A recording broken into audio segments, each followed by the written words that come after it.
Alright there. Your old mate Yorker here, once again, with Pathfinder Wrath of the Righteous on Campfire Tales. Now, what we're after this time is the art of making friends. We want to try and get into these harem of ardent dreams, walls and material embodiment of any hierarchy. The invention of the social ladder by necessity entailed the creation of fences and barriers to illustrate the social boundaries separating the best from the worst. Even demons need walls, only to break through them and daub them with obscenities to show their disdain for the authorities. It is no wonder that in order to vie for Shamira's attention, one must overcome one of the most prestigious and well-guarded borders in all of Illusionera, and gain entry to the Harem of Ardent Dreams. Now, I haven't buffed since last time, we've just wandered here and saved. This is the Harem of Ardent Dreams. See if we can get in.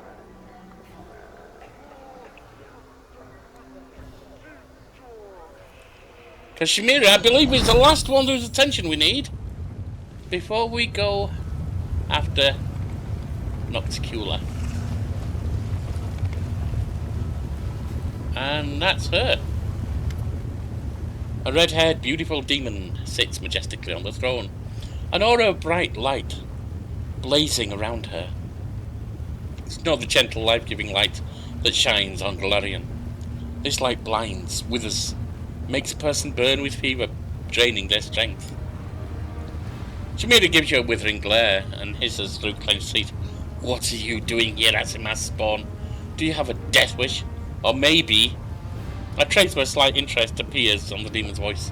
Or maybe your sins and crimes caused your own kind to cast you out, and now you need a patron to protect you. I feel like facing off against her, but this might be more... because we do kind of need her patronage. But would she appreciate this? Unless of your arrogance, you have no idea what powers I command. Shamira just shrugs, looking bored. Alright. No matter what powers you possess, I doubt they would impress me more than the two Baelors who started a fight in the middle of the city, and whom I had to force into obedience.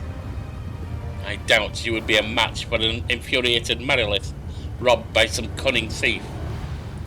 Negotiating with you will hardly be more difficult than negotiating with the unknown monster that emerged from Ishia and planned to devour the whole island in a single gulp. If you seek to impress me, you'll have to do something more than just boasting about your powers. So I have a few questions. With a sigh, Shamira hisses irritably under breath. Curse Nocticula's hospitality for bringing these strangers from other planes to my city and my harem. I want to know more about Nocticula. Pursing her lips in a smug smile, Shamira answers with venom in her voice. What exactly are you expecting to hear from me, beyond what any other resident of Illusionera could tell you? Yes, I am closer to Nocticula than anyone else, but do you really think I'll spill her secrets to you? A lady in shadow doesn't like to be discussed behind her back, and the scope of her realm, the entire Midnight Isles, proves that her anger can be extremely dangerous. She's worshipped on many planes, including Galarian, right? At night, she sometimes comes to insane rapists and murderers and paints in their minds pictures of immorality, maybe both, and horror, masterpieces of lust and despair. She is a first succubus, the most powerful and most seductive, the murderer of countless demon lords and usurper of their abyssal realms. Over the bodies of her victims, she climbed to unbelievable heights, and now she stands far above her loathsome brother, Sokoth Benath. Thus, she has proved her victories were gained not just by means of her power, but also by her great intelligence and willpower.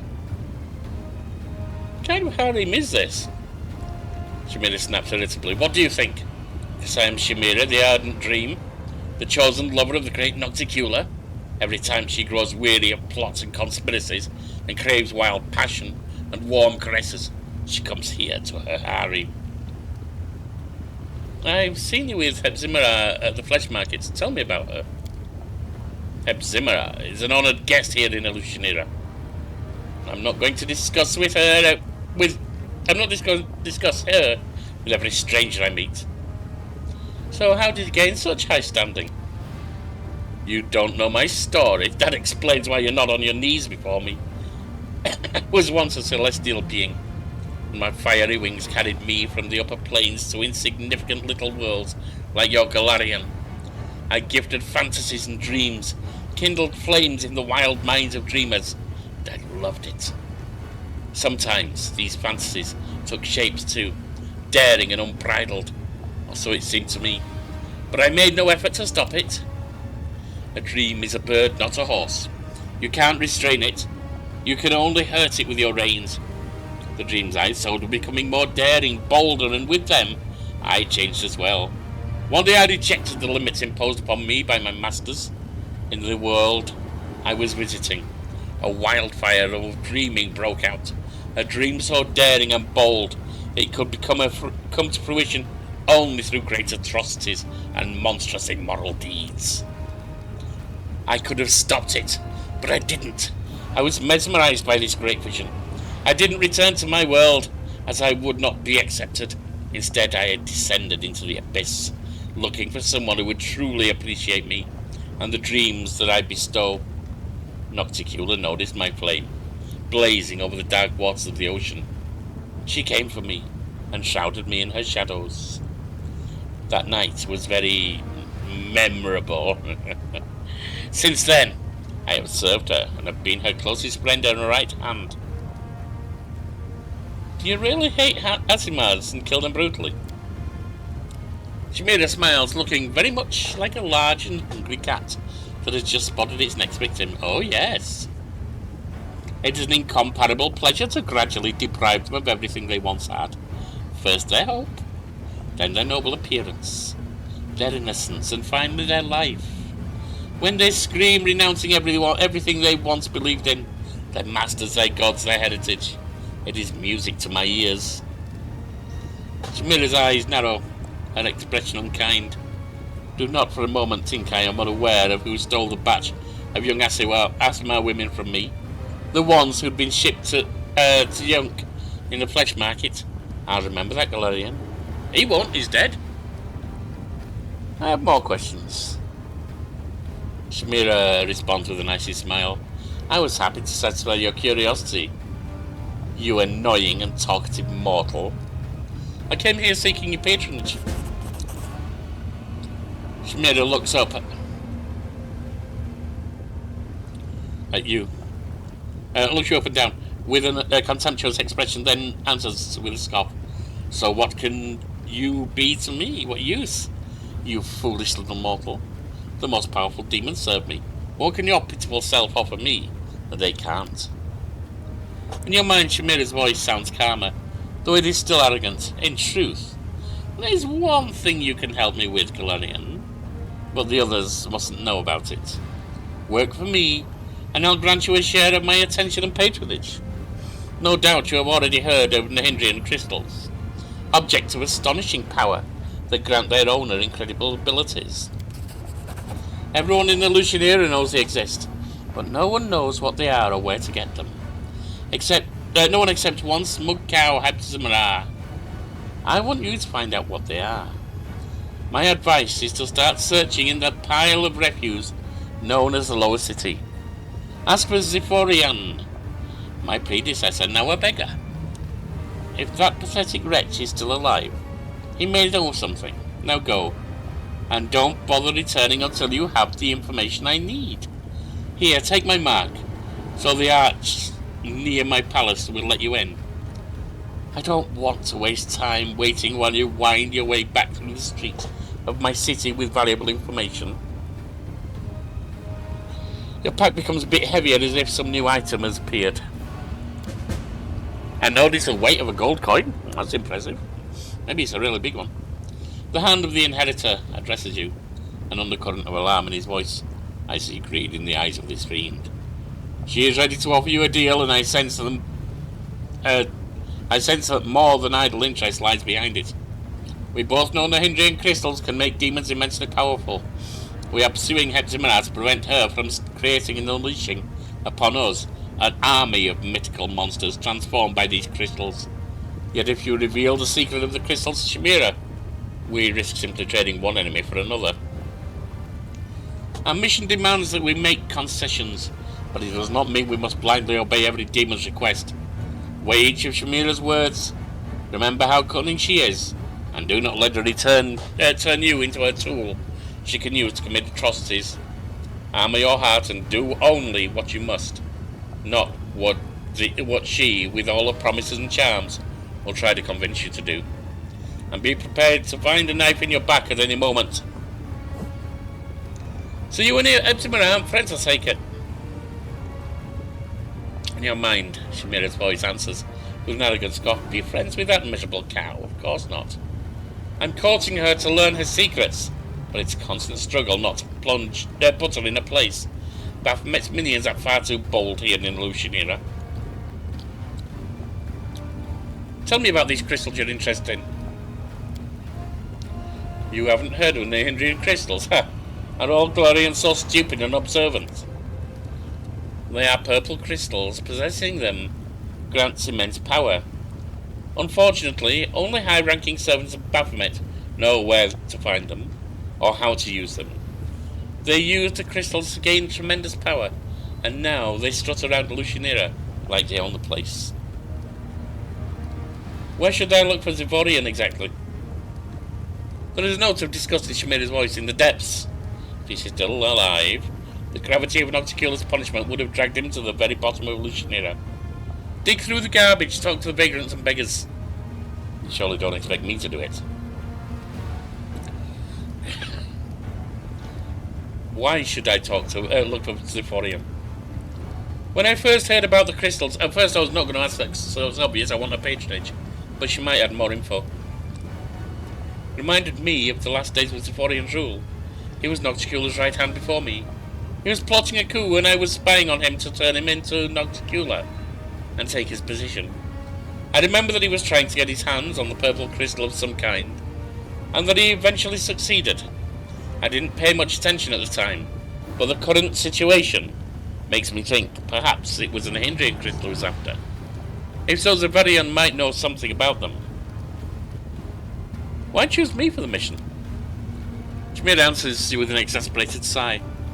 Because you are neither a demon nor a resident of Shamira. You are a wild card, an insignificant Glorian. No one is interested in your exploits, and you will not draw any unnecessary attention. You are not bound in service to any demon. And therefore, if you dig up any information, you'll bring it to the one who will pay you the most for it, that is to say, me. You won't run to your master because you don't have one, at least not here in the Abyss. If I gave this task to one of my servants, I could be sure of only one thing, that they would sell the information about my interest to my enemies. And then, if they learned anything about the crystals, they would use this information to benefit themselves instead of bringing it to me. You don't have good servants then, do you? Everything is clear to me. Wonderful, because this conversation is beginning to bore me. Imagine a mysterious mind not far from the next. Look into my mind. You might be interested in this place. It's where I saw purple crystals. The voice of the Hand of the Inheritor rings in your ears. Be on your guard, champion. If you share your knowledge with this dangerous creature, it will not be used for good. By pointing her to the source of great power, you may unwittingly become an accomplice to all the crimes committed in her newfound power. After pondering a moment, Shamira nods coldly. Perhaps you're not that useless after all. I have heard of you, and now you're free to leave. What about my reward? My attention is your reward. You are seeking my patronage, yes? You'll have to earn it, and don't push your luck, little mortal. You should be grateful you have the opportunity to freely give this information. Had things gone otherwise, it would have been ripped from your mind along with your flesh and blood. Alright, then I have to go. Go now and come back when you have something useful. My time is precious, and I can't waste it on every mortal who fancies a chat.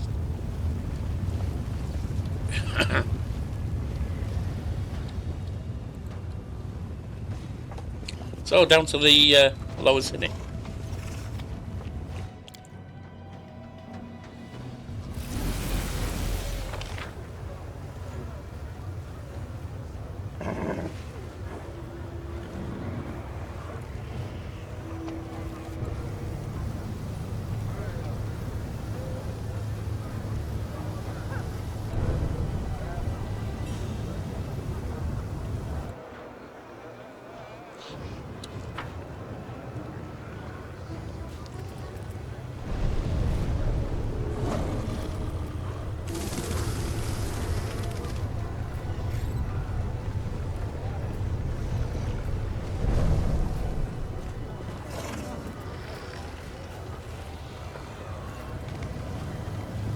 We march ahead.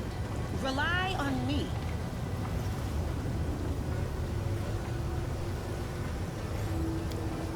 Portal down.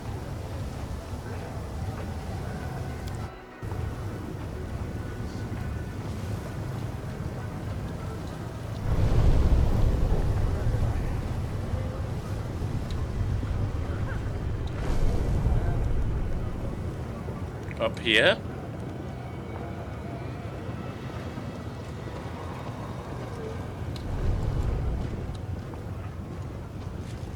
Flesh markets. That's Shedskin's hideout. Don't need it. I will guide. That's up.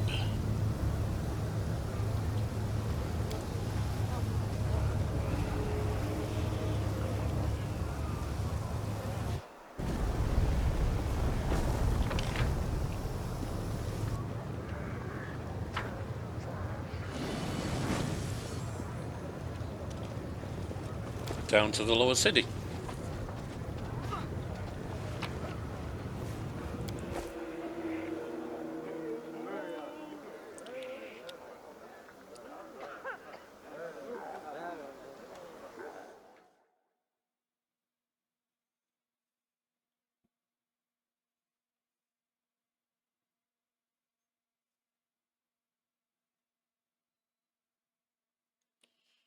And now we need to see if we can find.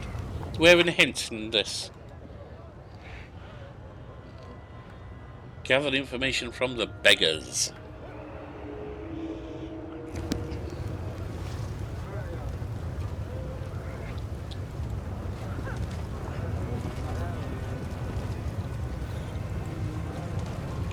Where might I find beggars?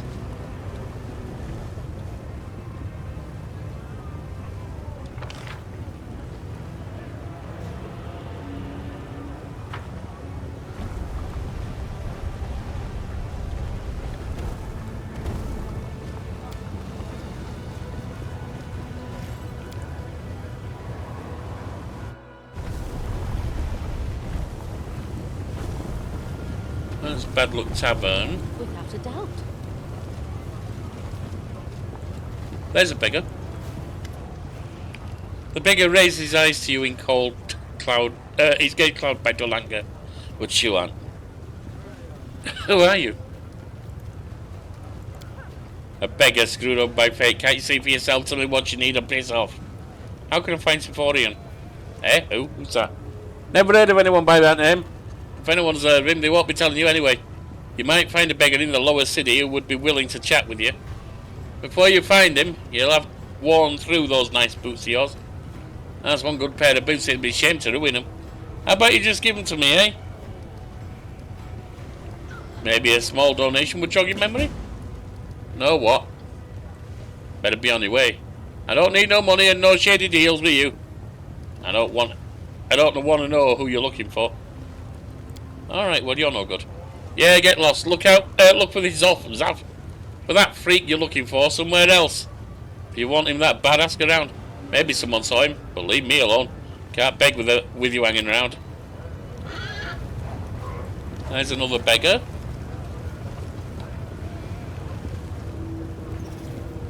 Forwards. She's saying nothing. There's another beggar.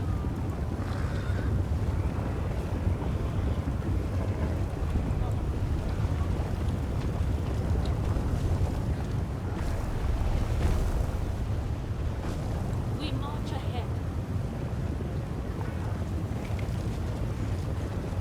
There's another.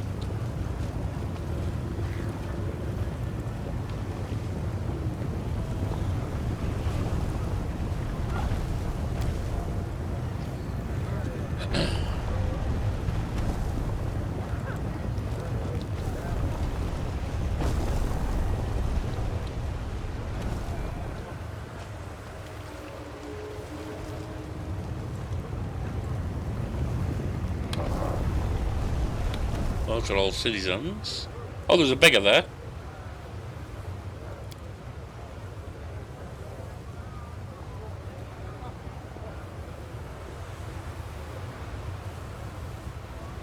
That gets me to the port.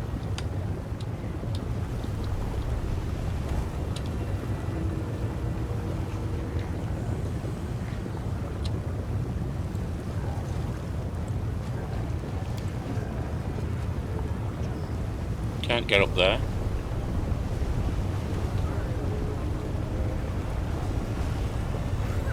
There's got to be somewhere, but I don't know what it is.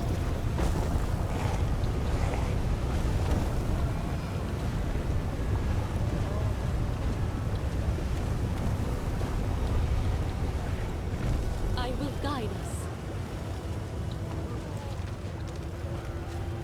There's beggars all over here.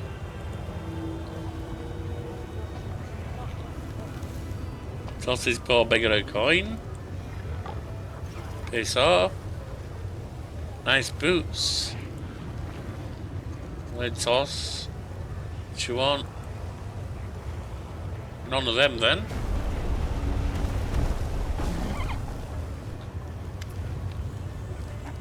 Is this it's not suture, is it? The beggar unleashed a stream of angry curses. Look at this stupid Galarian strutting around, pestering everyone with his stupid questions. Can't even beg for alms in peace. What do you want? Are you doing this for laughs? There's not a beggar in the lower city you haven't harassed.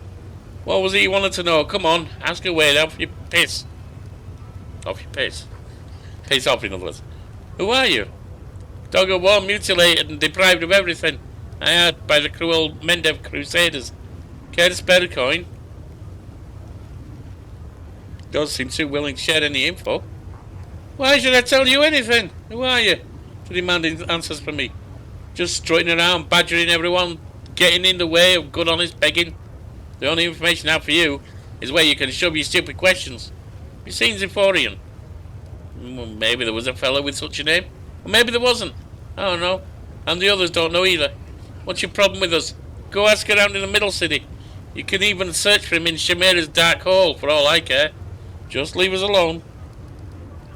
Do you know where I can find Zephyrian? Yes or no? I don't know. And no one knows either. Just leave us alone. Go ask the man in charge. Maybe he knows where this Zephyrian of yours is. If he doesn't, then no one does. As soon as you see our gang, start asking around. Our boss never walks by himself. He always has Crown with him. Alright, I gotta go. So I need someone who's walking around with the crowd. Right, go away. Go far, far, far away. Please. And stop pestering us, would you?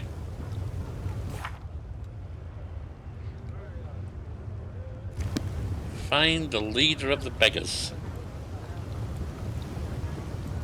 Someone hanging with a crowd. Without a doubt.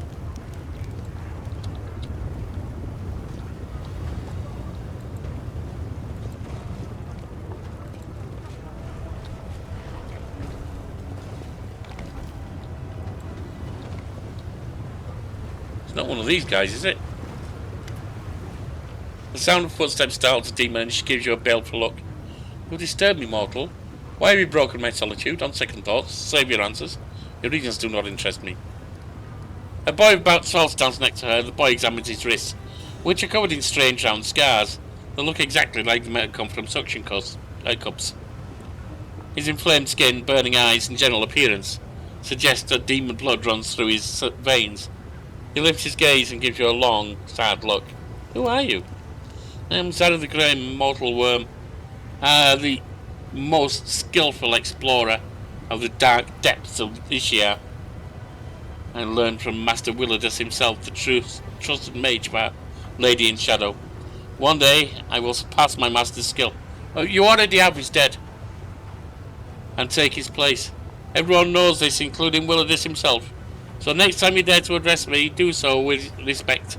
If you'd like your head to remain on your shoulders. Show some respect. Back on Galarian, I would have taught anyone as insolent as you some manners. The demon falls silent with surprise and finally answers, I don't know you. I've had no dealings with you. I've never seen you kill anyone save for the putrescent rats. Or why should I respect you? Because of stories about some strange, dull world that is of absolute no interest to me. What are you doing, anyway? I'm listening to the ocean and waiting for this worthless whelp to recover enough strength to plunge back into Ishiar's depths. What a shame that I cannot walk its path myself. How ironic that the most coveted mysteries are revealed to the most pitiable of creatures, mortals. Who is the boy? The demon gives an arrogant snort. Zorges is my son, the best of my offspring. He is helpful and obedient, which is the only reason I condescend to take care of this wretched creature. Are you alright, kid? The boy flinches as you speak to him. He looks at you with amazement, perhaps even fear. Then his eyes dart to the demon. Mother, may I speak to her? The demon's voice holds suspicion and anger. Don't speak to the boy. What do you want with him? Are you plotting to steal him away? Be warned. If you lay a finger on him, you'll regret it. What are you doing to your son? Tell me the truth. The demon frowns haughtily. Do you truly think I will answer you, worm? I grow even more inclined to destroy you as well. Mother tells me to dive deep to places where moonlight never reaches. Down there The boy stops, his words drowned out by the demon's angry hissing. Sorry, Mother, I won't say any more. Champion, how could we allow this child to remain in the hands of this cruel creature? Normally I would say we have no right to deprive a child their parents' love, but these creatures do not know love. How could a mother be so cruel to a child? Zara shrugs. So what if he's my blood? That's not why I feed and protect him. Little Zorges is valuable because his brothers and sisters died during my research. He is the only one who shows reliable, consistent results. She envies him. That's why she's so cruel to him.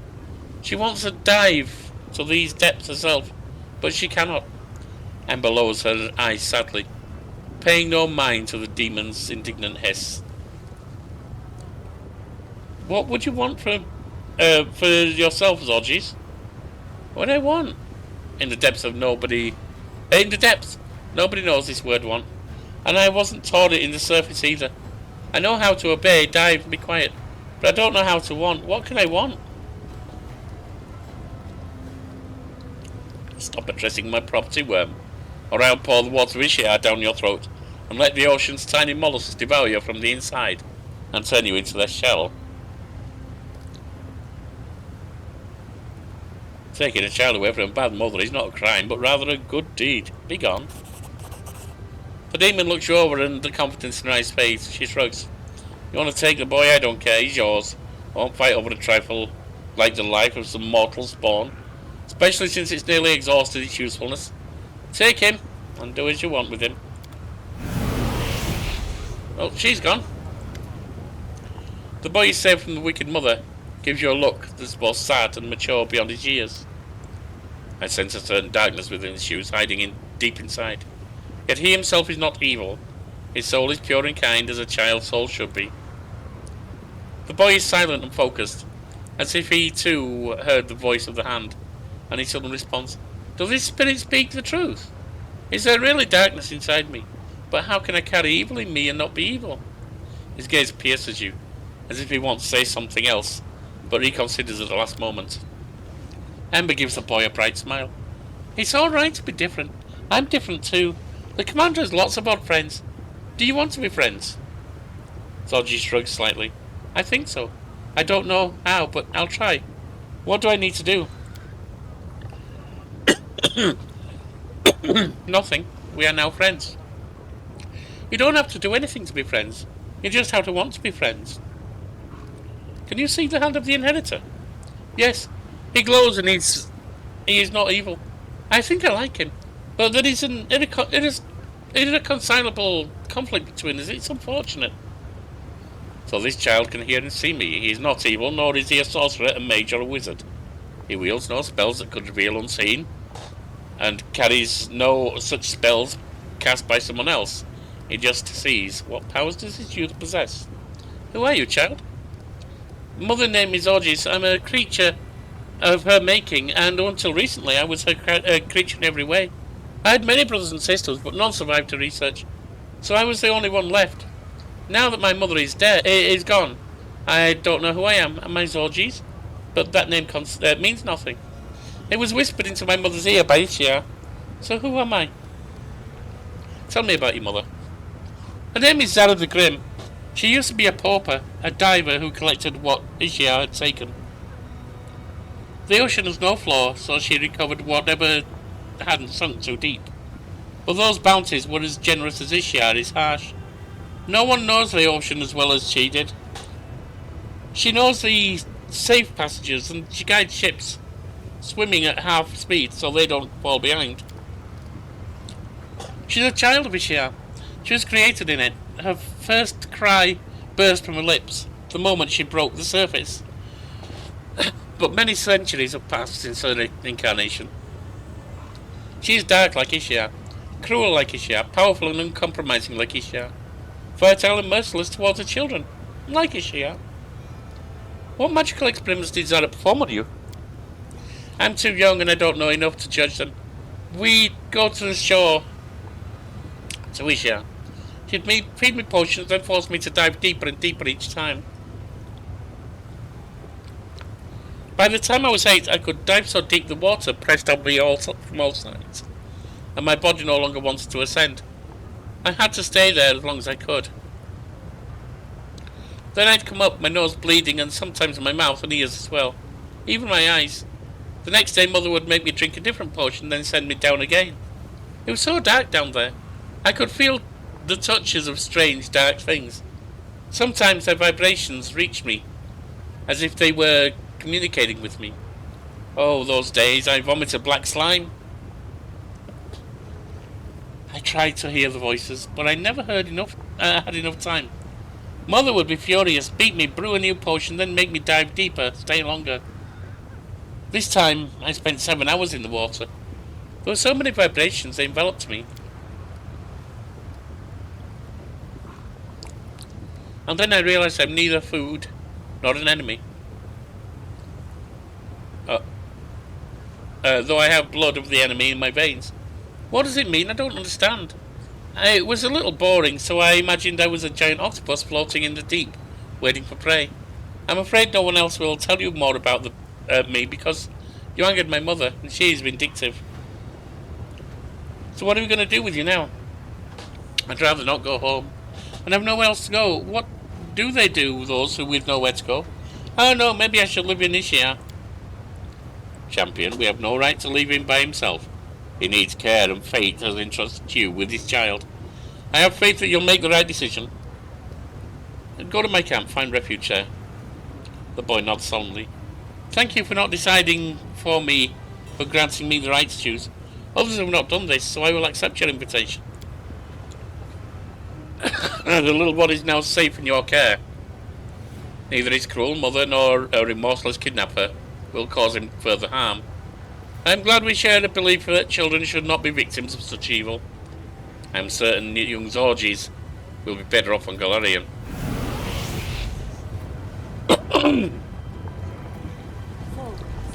Still looking for the head beggar. What's in here? That's a rotten guthrie. We march.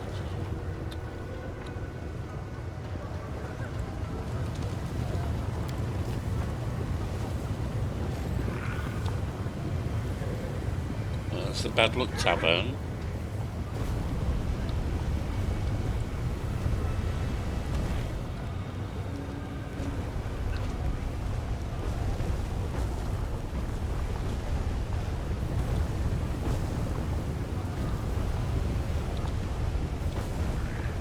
What are we meant to...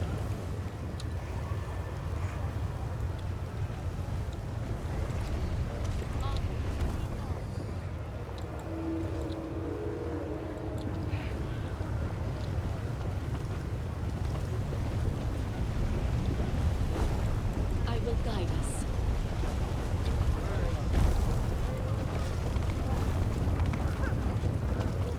Just looking for the head of the beggars right now.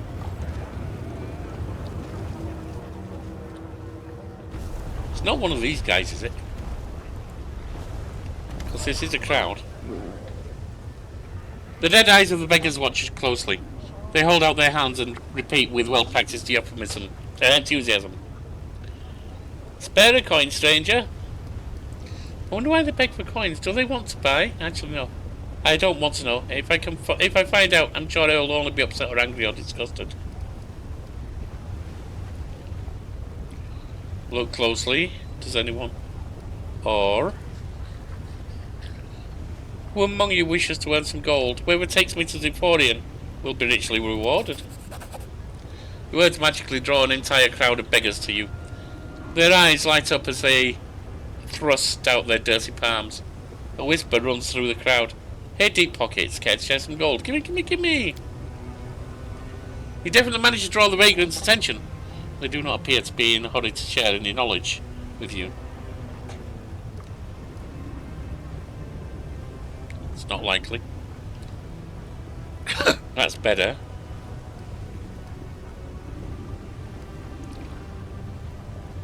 Answer me now. Does anyone here know Zephyrian? The vagrant's neck cracks, and you see true horror in his wide eyes. The beggar throws a pleading look at his fellows who watches you with a stony expression on his face. He absent-mindedly twists the expensive ring on his finger. With a trembling hand, the frightened vagrant points at his cold, hard comrade. The leader of the beggars realizes that you've figured him out, but he continues to examine you with indifferent look. His tightly pressed lips indicate he will not simply give you the information you seek. That's 11, so that's should be 12. Trickery, 3. Shake the beggar's hand and steal his ring. I can tell you're in charge here. And if you want your ring back, tell me where I can find Zephyrian.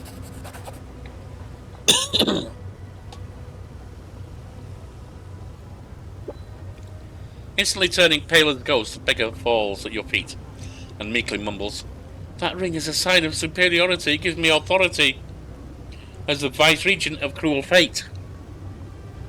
I'm the shepherd of these poor creatures. I beg you return it to me before they tear me apart, and I'll tell you everything you want to know."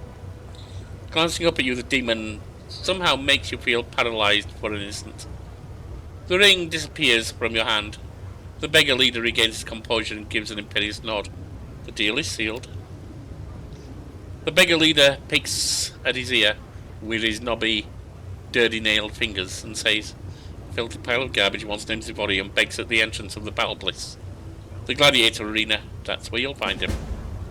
Good! Got the information at last.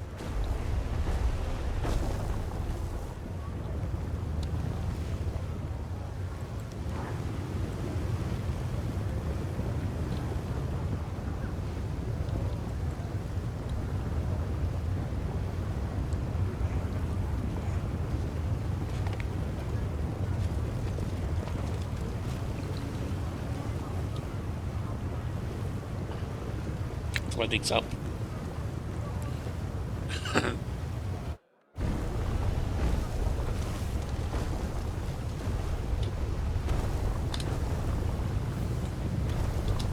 Cat, you're making it very difficult to control the mouse. That tail of yours has no right to be that strong.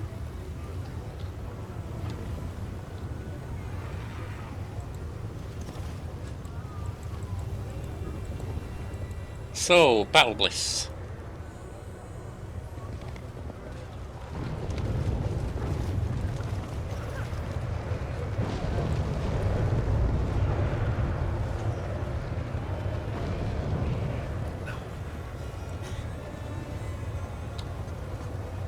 There's a beggar in the corner here. The vagrant is repulsive even by the standards of the abyss.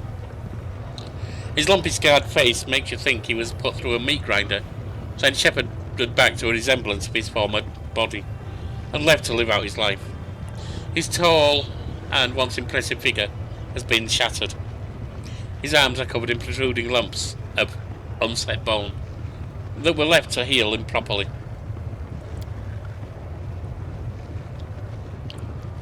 And it is Zephyrian.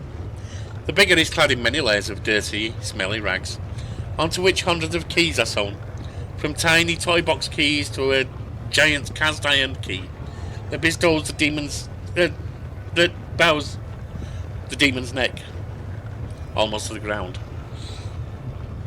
So you're looking for Symphorian? He's long dead, but that doesn't seem to be stopping you. Well, so what do you want with the dead man? Symphorian, the master of lies and trickery. I remember him. I remember fighting him. What do you know about Nihindrian crystals?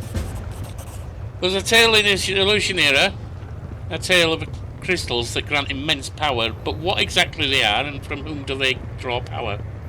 No one seems to know. I've seen something like it only once before. I found the first crystal on the Isle of Vasglia. It seems useless to me. It contained a great deal of power, but it was of no use whatsoever.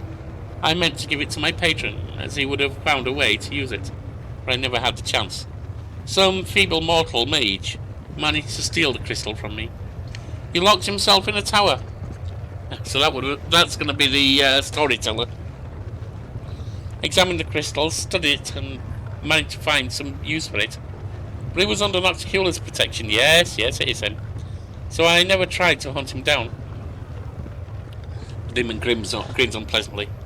I bet you're thinking I'm just going to tell you the name you seek, and then you can rush off and have a chat with that mage. Not a chance. The mage wasn't a demon, he was a mortal who served Nocticula's arcane needs back in the day. Kicked the bucket long ago. No, he didn't. All that's left of him is a tower in the upper city. Oh, is he? Oh, is he up there too? Are we going to meet him there? Locked and protected by magic. Many have tried to get inside in the hopes of stealing something of value, but their remains rotted long ago. No use talking about them now. But you're curious now. You'd like to have a poke around in the tower, wouldn't you? Perhaps you could find something of use in there, yes?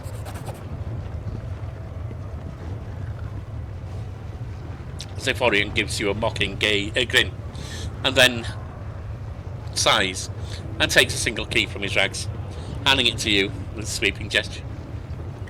Take it while I'm still feeling generous. This will open the way to the tower. When I ruled in Illusionera, I made sure I had a key for every hideout, and tucked away nook in the city. Excuse me, too much reading. You never know when they might come in handy. Here, take this and get lost. No one will throw me a coin with you hanging round.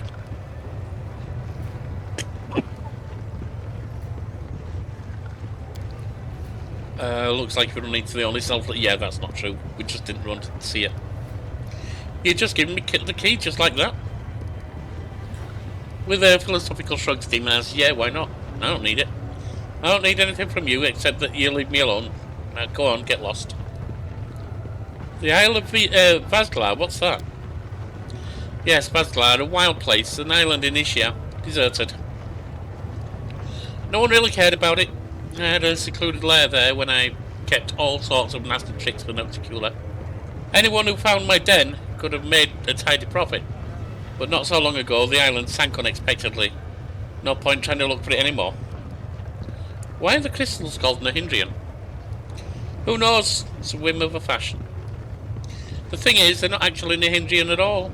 Nihindra was a demon lord, the master of treasures, dungeons, and shiny trinkets. If he had crystals such as these, I really doubt Nocticula would have been able to kill him all these centuries ago. Back then, they were just called purple crystals. Interesting. Thank you for your honesty, if it was honest. With a satisfied belch, the innkeeper answers, this miserable beggar has nothing to hide. Will you share your knowledge with me? I know a lot about Illusionera, about its current ruler too. Trust me, staying in power in this city wasn't easy. What would you like to know? Why did you fall so low? I was overly hasty. I had power back then, and it grew with every passing day. Lamishtu's belch. I was just a step away from becoming more powerful than Nocticula, and toppling her from the throne. And why not? After all, it's exactly how she got where she is. Now, after she took down that toothy old freak, Vaxis, I was about to start my coup. I'd even found a powerful patron, Sokothbenoth, Nocticula's brother, who had a serious grudge against her. But before I had time to start, a sly mortal mage stole an important thing from me. A thing that could be that could have shifted the balance of power. And then that red-headed bitch learned about my plans. She turned me into an Oxycure and she struck before I could. I fell and the red-headed harlot took my place, Shamira. I should have strangled you the moment you appeared in the abyss. You were stripped of everything you once were. That's terrible, I understand. I really do. But when did you decide to become like this? When someone takes away your past, you're free of it. Why didn't you want to become someone new? It's as if you were broken, then badly glued back together again. Do you really like living like that? Zephyrian cackles hoarsely. Do you really think I had a choice? Do you think I wanted any of this? Everyone has a choice. You can leave this alley anytime, go to a place no one knows you, and become whatever you want. But for some reason you keep sitting here. What do you think of Lucianera today? It's the same pile of crap it was when I was in charge. Here in the Abyss everything changes constantly, but nothing really changed at all. I could tell you how much better the city was when I ran things, but it would be a lie. Back in my day it was no different, just as I did. Shamira rules the city, this crazy lot with an iron fist, subduing them through terror and violence. It doesn't take a genius to do that. You just need to be absolutely ruthless and have enough power to be able to drown any insolent scum in his own blood. Actually, it can be done by a brainless discarite who can crush mountains, but can't count how many corpses are impaled on his spiky claw. Got any advice on how to survive this place? The demon responds. I mean, I've been doing okay. Responds with fervour, his words positively bursting out of him. Do not trust anyone. And once you ascend high enough, be especially suspicious of the unexpected gifts who will suddenly start being showered upon you. No one here does anything without a reason. With a bitter chuckle, the incubus makes an obvious effort to stem the outpouring. His hard-won knowledge. It's enough. Do I want to kill him? No, not right now. Alright. So it's up to the Major's Tower in the upper city. Sphorian's key can take the commander to the tower of a major once lived in Lucianera. There's a good reason I knew about the Hindrian crystals. Significant part solving this particular issue, the most efficient way to extract energy. That long dead mage succeed. It's not long dead, it's a storyteller.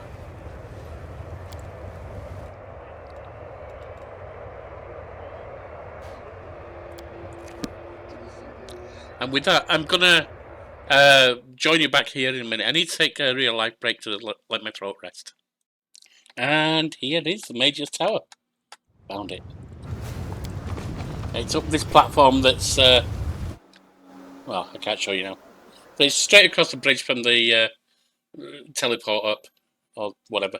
And then you'll find a platform that you can go up. And there's a little foot icon, which you can use to get across.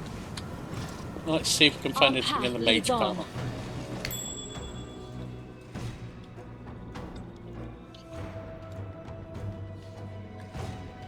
Okay, so that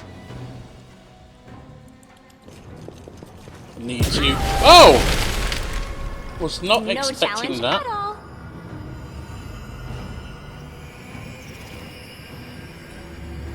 But now we need that to go away. Cops with a demon who was not smart enough to avoid a magical trap. Oh, you mean like we didn't? Wreckage of what was once a magical golem. Judged by the many dents and its remains, it was destroyed in a fierce fight. Together, we stand.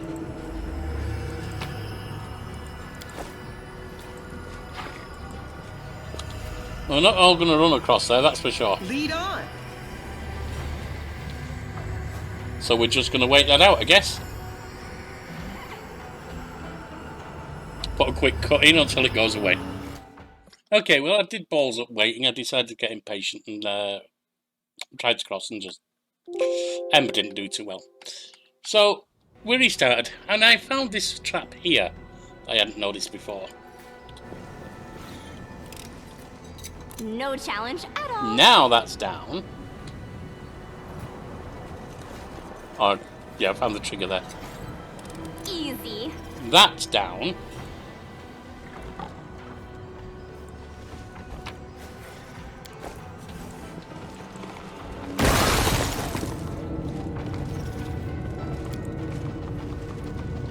Not sure what trap I triggered there, but it didn't do me much good.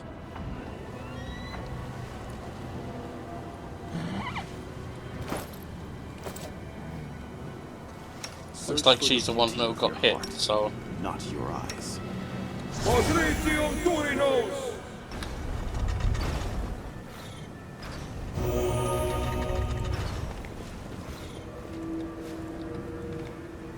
Adamantine golem.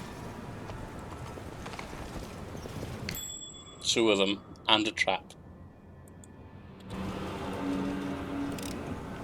Easy.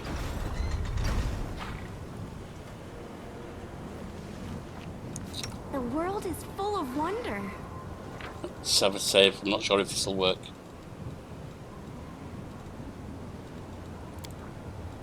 What I'm thinking is lay her thing down.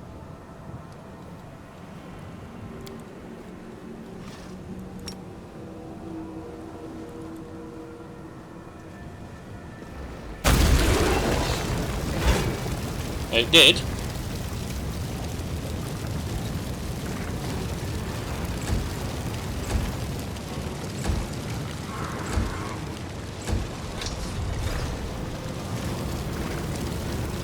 Adventures are exciting.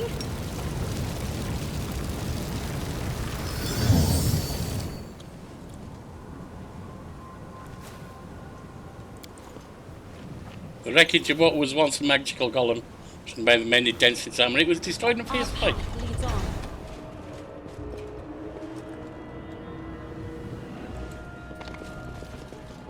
Please, be careful.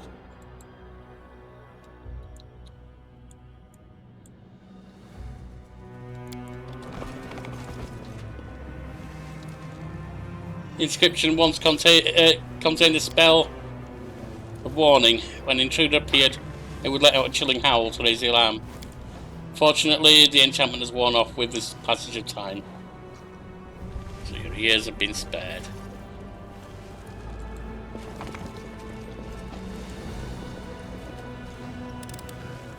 No challenge at all.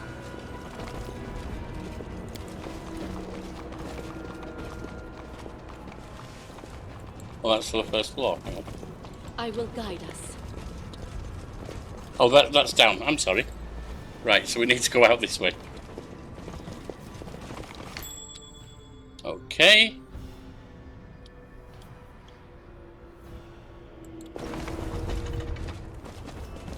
There's the trap. Might be the other way, actually. Might be the other way around. Easy.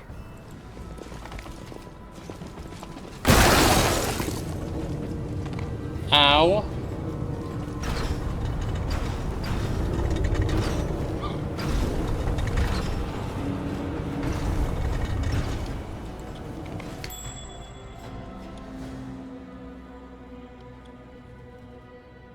That trap's over there, so we're not going that way.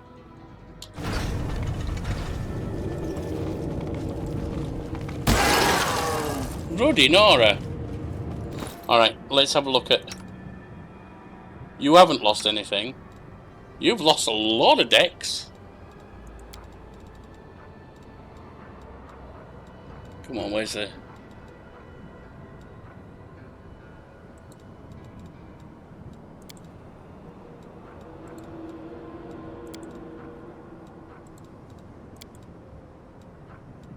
Come on. Good. You've lost 6 decks.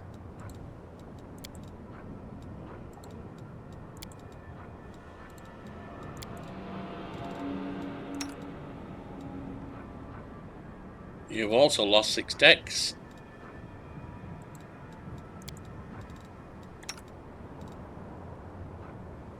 You have as well.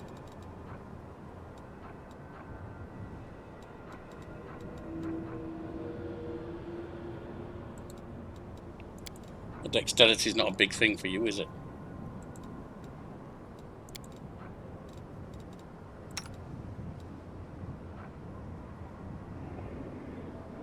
And you have as well. It's a polymorph griffin shape. Not too worried if they have. They'll get it back on resting, I believe. Something over there. Nope.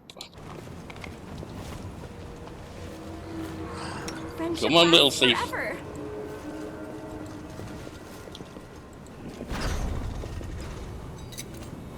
Easy.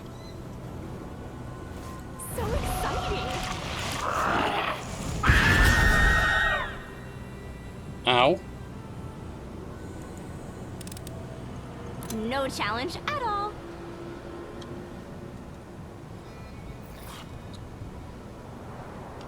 Some kind of trap that hurt her big time. Now there's this over here.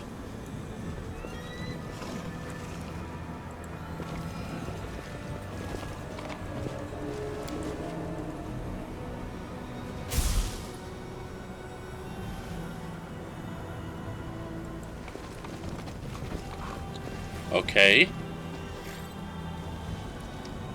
Do anything?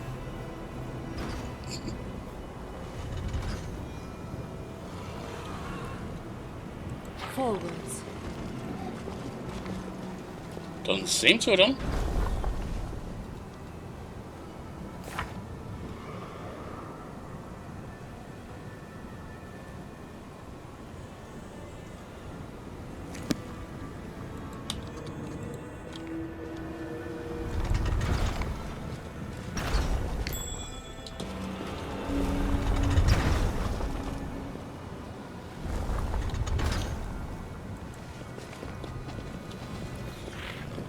Ah! How do we operate that? Hang on. Also looks like a trap.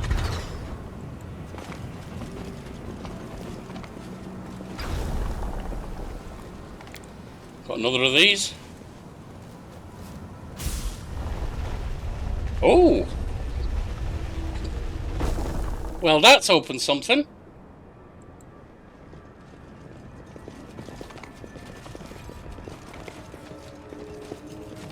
Upstairs.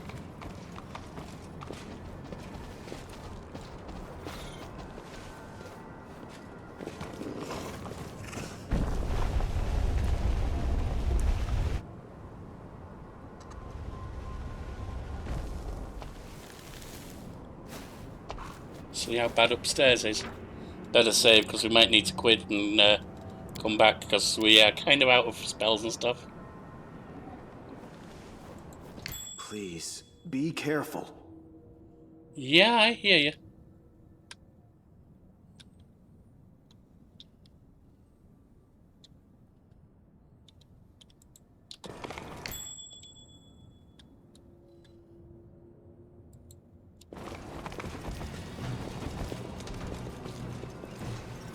There's one. Easy.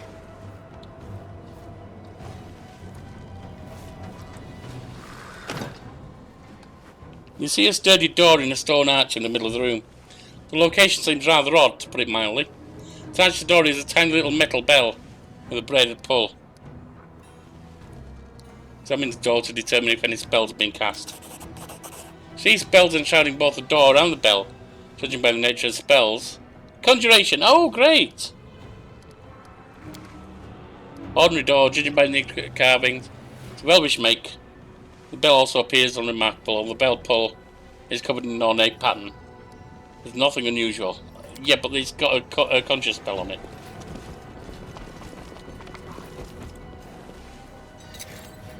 Easy. Thought I had to go through there. I don't necessarily. That doesn't mean there's no other place I have to go. Strange scrolls are impossible to decipher. Got more elven notes? Yep. Within the pedestal, a faint glow A purple glow emanates from a crystal shaped hole. Its edges are chipped and cracked, suggesting that whatever it contained has been forcibly removed. So there's an hindering crystal in there. No time for idling.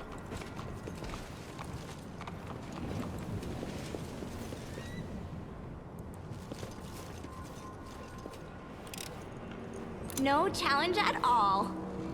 With grace.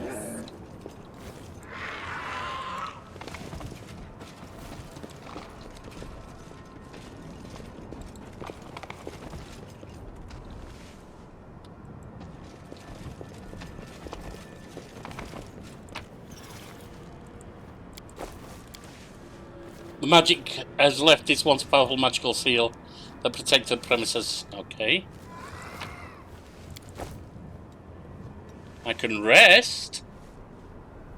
Do I want to do that? I mean, it might be necessary. I'm just not sure it's safe.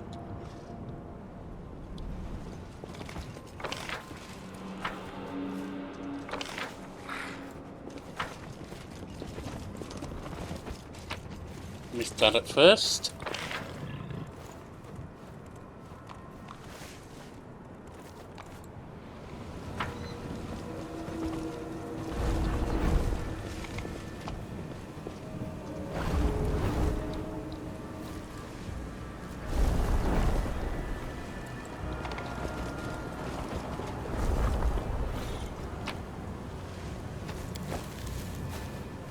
Rigorous training headband. What's that one? Bum bum bum. It's got to be here somewhere. There. Wisdom +6 allows its wearer to declare perfect strike. Yeah. Wisdom +6 is nice enough though.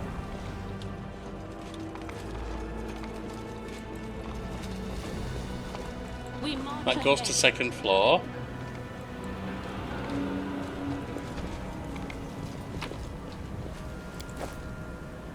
That's a dagger. When we speak with Aldrich again, he might want that.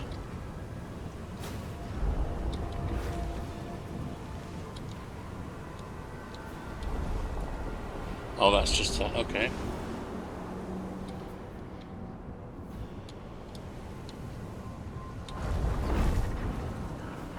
We've been and got that.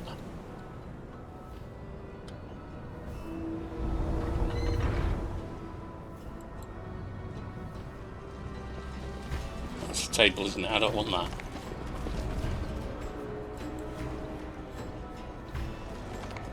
I'm gonna save. I'm gonna see if I can rest. Then we've got to do the bell.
Right, we won't buff up first time. But we may need to.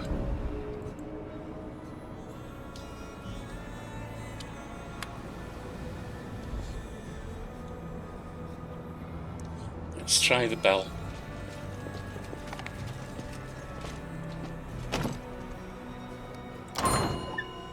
The door swings open and an ephemeral form appears in the opening. Looks like a soap bubble. On the other side of the door, you can just make out the hazy interior of a small, trinket-filled room. Typical ambience of a Glorian inn.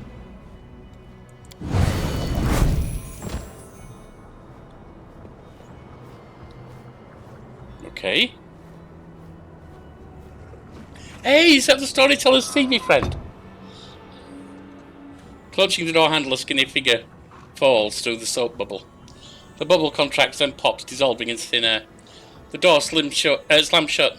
Cautiously touching the stone floor, the unexpected guest rises slowly to his feet. It seems that the storyteller, it's him himself, is quite surprised.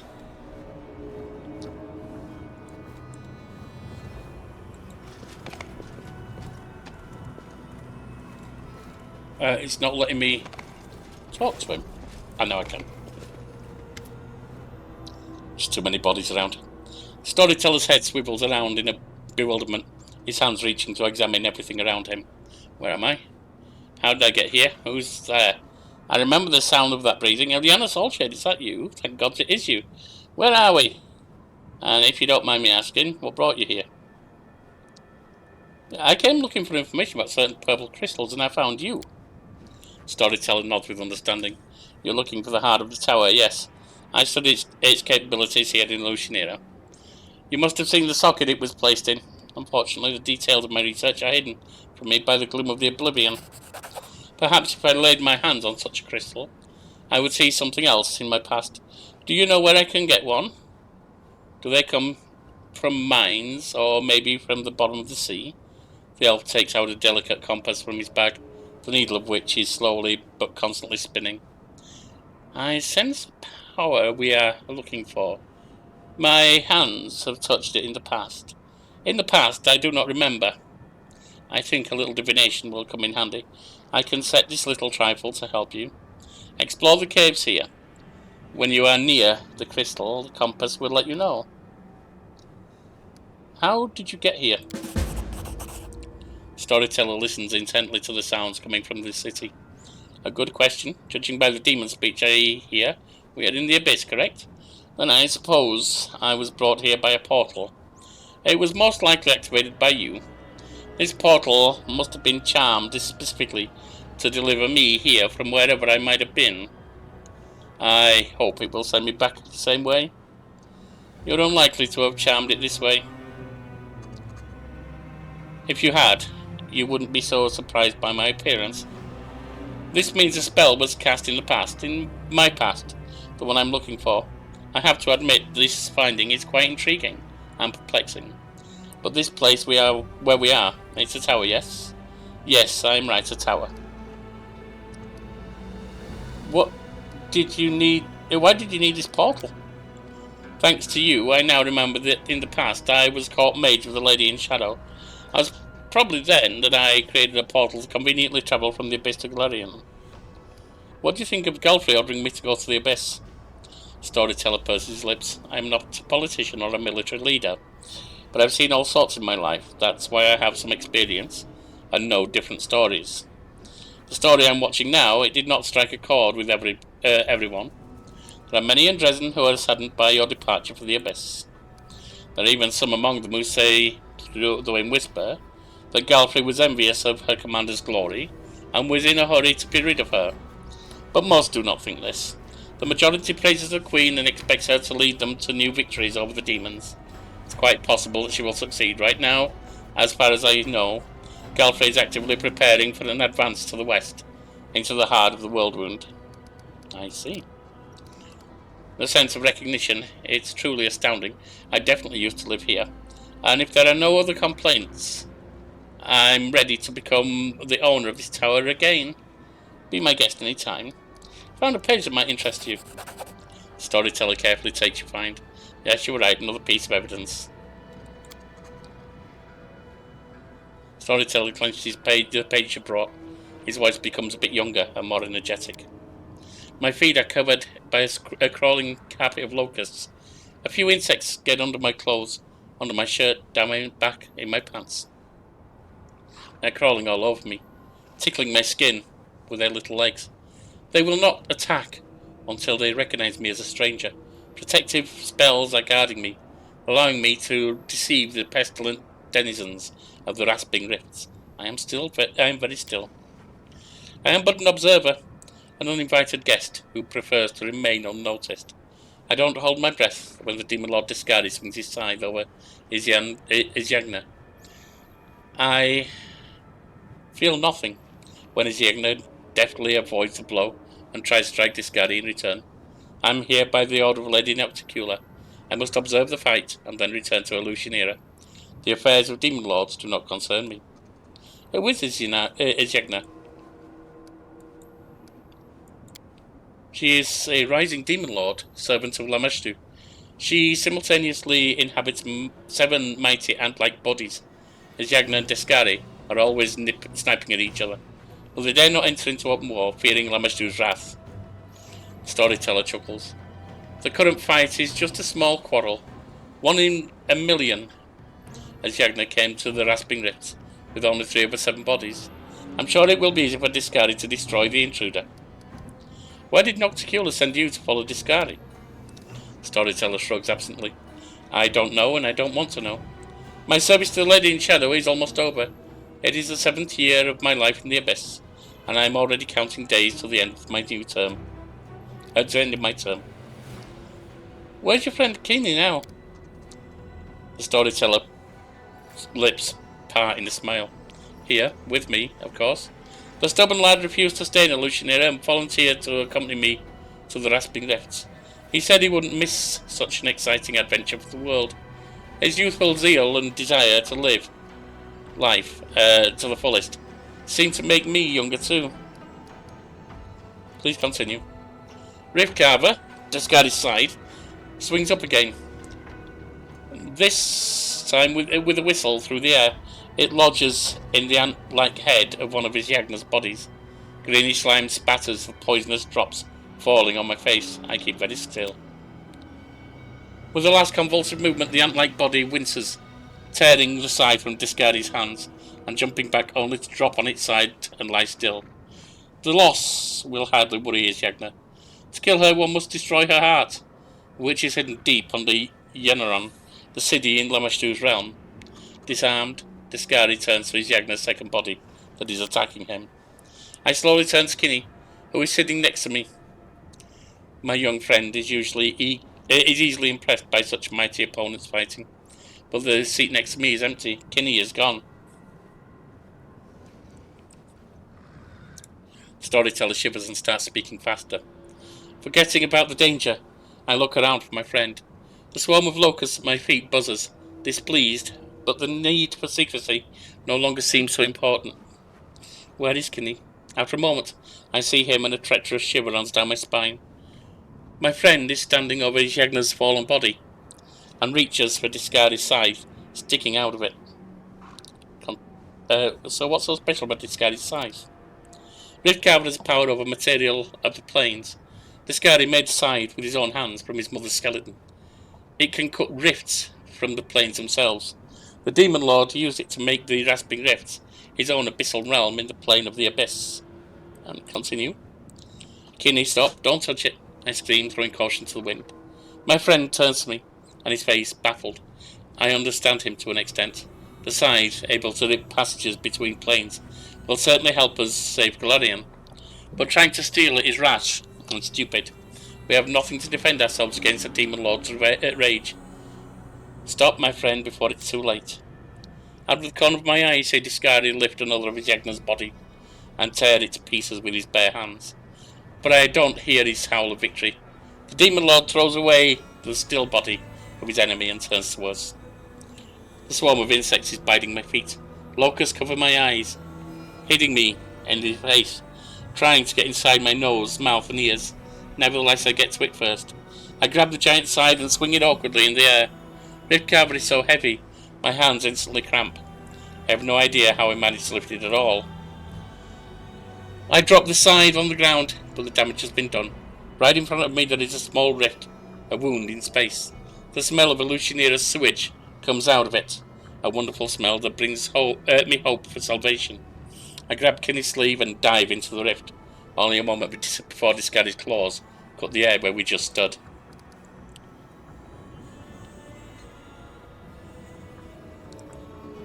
The storyteller catches his breath and wipes the sweat from his forehead.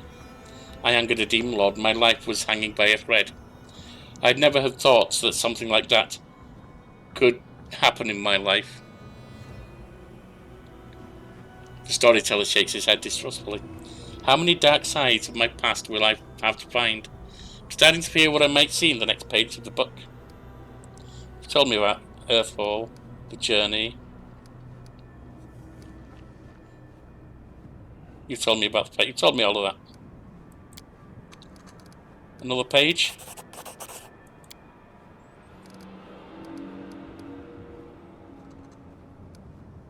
Do you know what I miss most in the Abyss? I'll say it, but I've never used them. Storyteller turns around the golem. How surprising. Well, I can help you with that. No living creature other than me can pass through the portal. The golem isn't alive. I suspect it's difficult for you to carry out your mission, surrounded by enemies. I would like to help. Unfortunately, I will not be able to bring your allies or reinforcements through this portal. Supplies, however. When I return to Galarian, I will buy some travel necessities. If you need anything, just ring this bell and I will deliver them to you.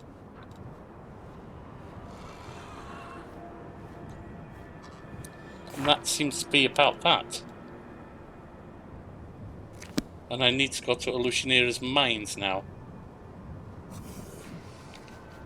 So, I will see when I get to the mines.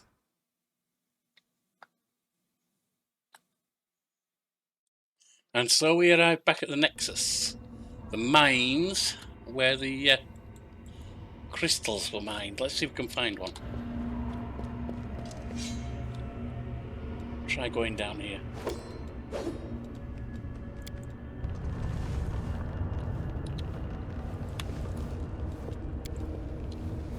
Midden of enormous bones.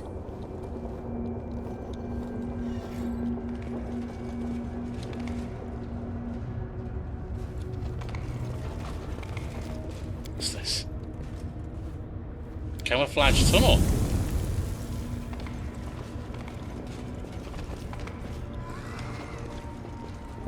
We march ahead.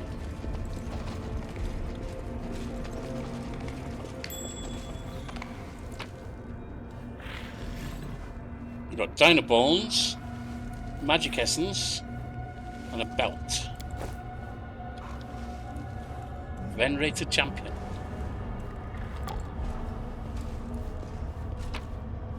And a Nihindrian Crystal. They will break against our resolve.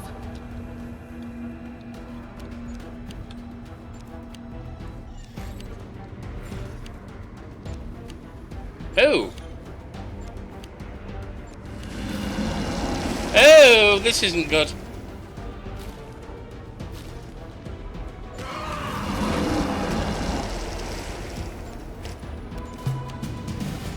Oh, this is ridiculous. All right.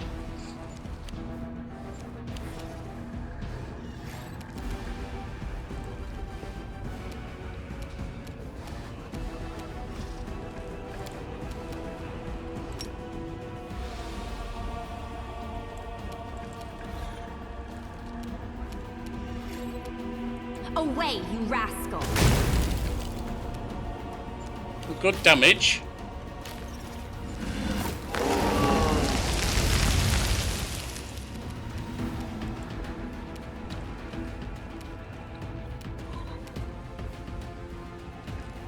Let's just try archery. We are hitting. Ivu. Not bad.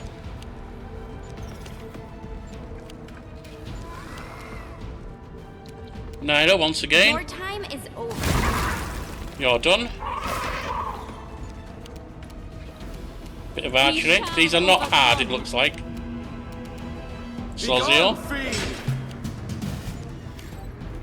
Ivo, if you will. Arrow's got some hits.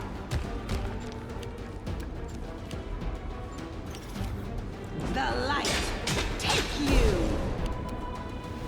Naira, you might have the killing blow. Me. And you did. Alright, that wasn't too bad. I hate being knocked out cold, but... Defeat is not an option. Ah, we got more of them.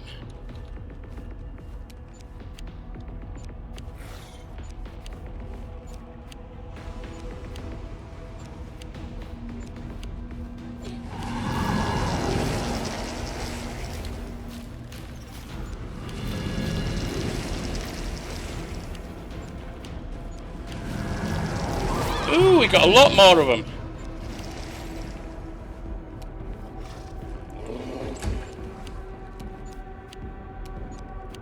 Uh-oh. Ivo, you can at least hit several times.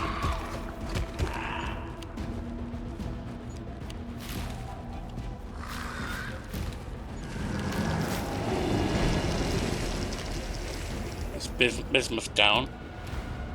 Get some healing on. Ow. I'm dead, essentially, and I'm gonna need to rest after this then. Ivo.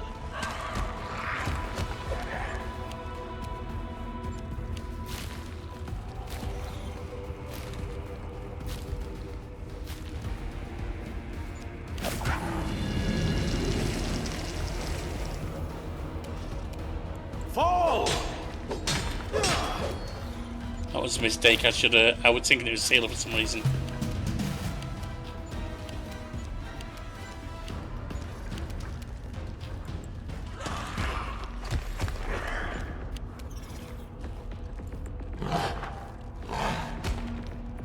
Okay. Not doing massive damage, but we're doing some. So you'll get some healing.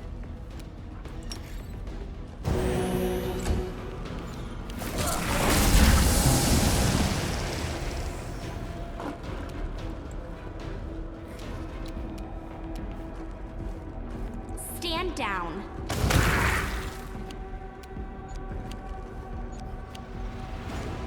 Ivo.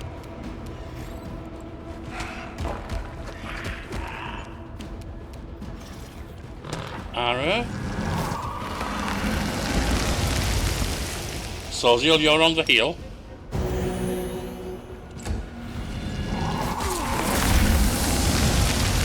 Sozil's down. That was a painful one. Away, you rascal. Stomper, get in there.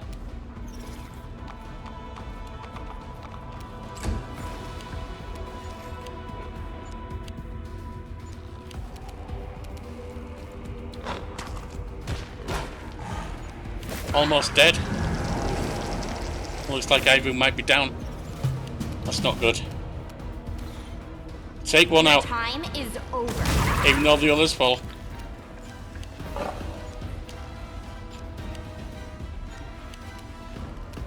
Arrow.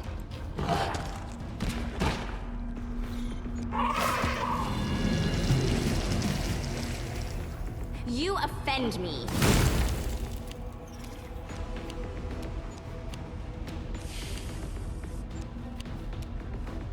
Arrow again. And if he goes for Arrow, we win. Because she's not missed yet. Stand down.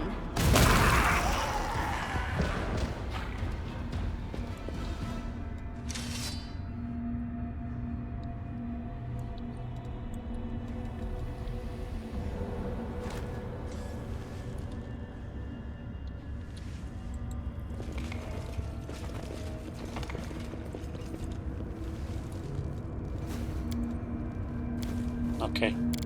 They're at death's door, but they're not dead. The goddess protects us.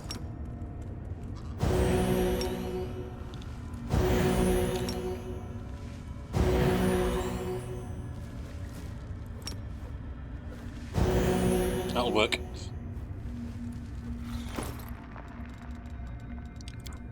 Now, what was that champion thing?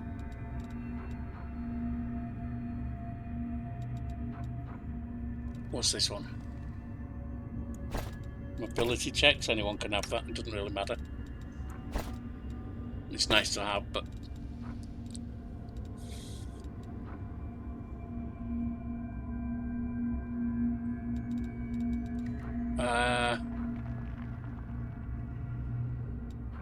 archery.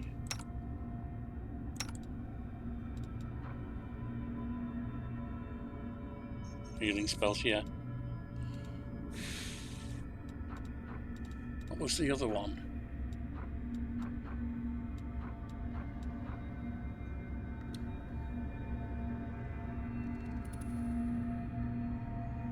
Amulet grants wearing immunity to necromancy school spells while in monograph. That's so. Protection +4. Someone probably wants that.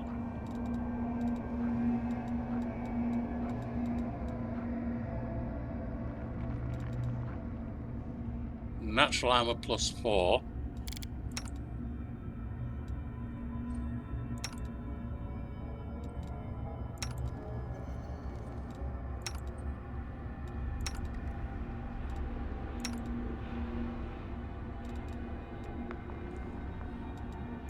I mean, you're wearing Storyteller's Ring. That's just for base specs. I'll give you protection +4 instead. Oh, hang on. Well, that is a protection +3. So, you might as well keep that. Which means...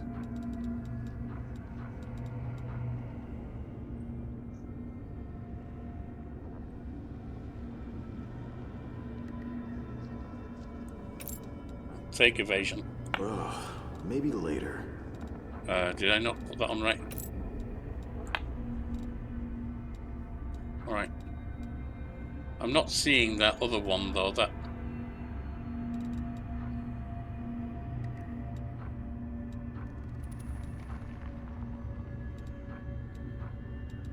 I don't know where it was. I can't remember. I thought it was... I thought it was one of these. One looked like that, but I must be wrong. Never mind.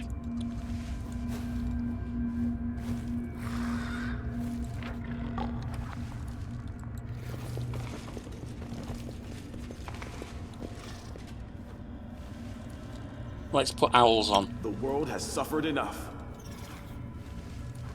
Help us with saving throws.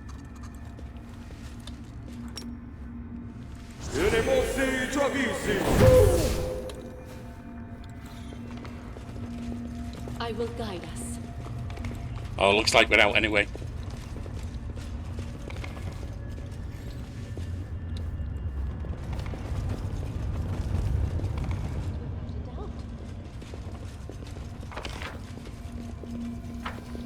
Wait, oh, there it is.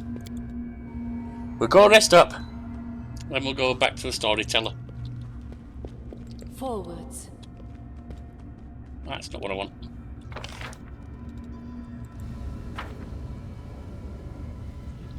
Just a quick rest and back to the storyteller.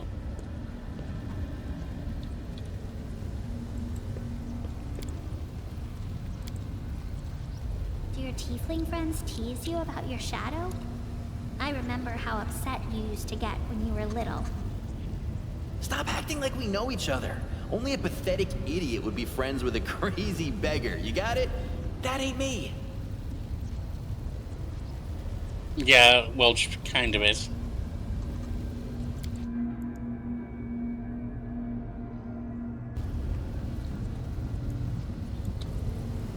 Right, out we go. I got rid of death door, etc. Back to the upper city. Back to the tower.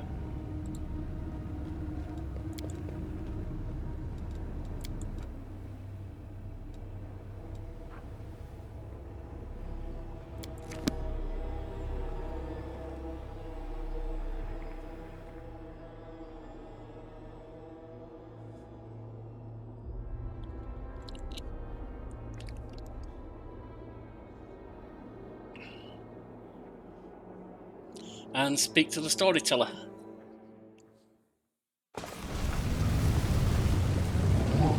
I'm not sure I want to give this information to our lass, but I may not have a choice.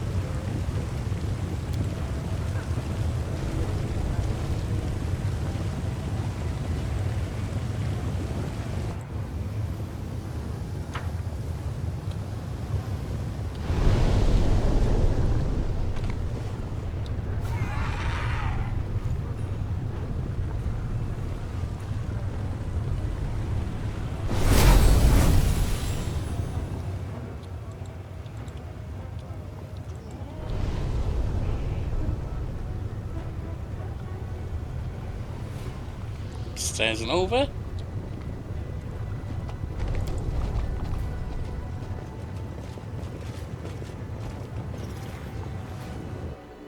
Been a while since we had a new mythic level.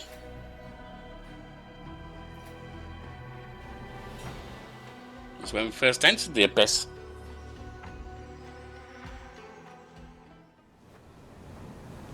I wonder if we only get one when we leave it.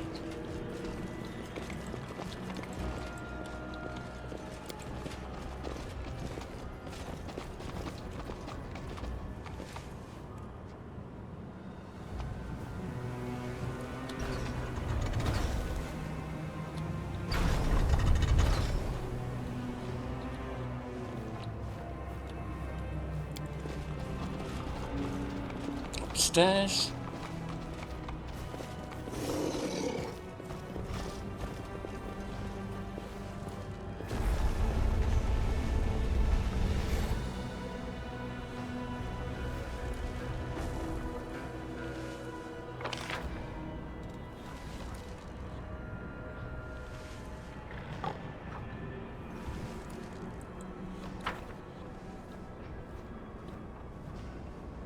Which one was it? Right here.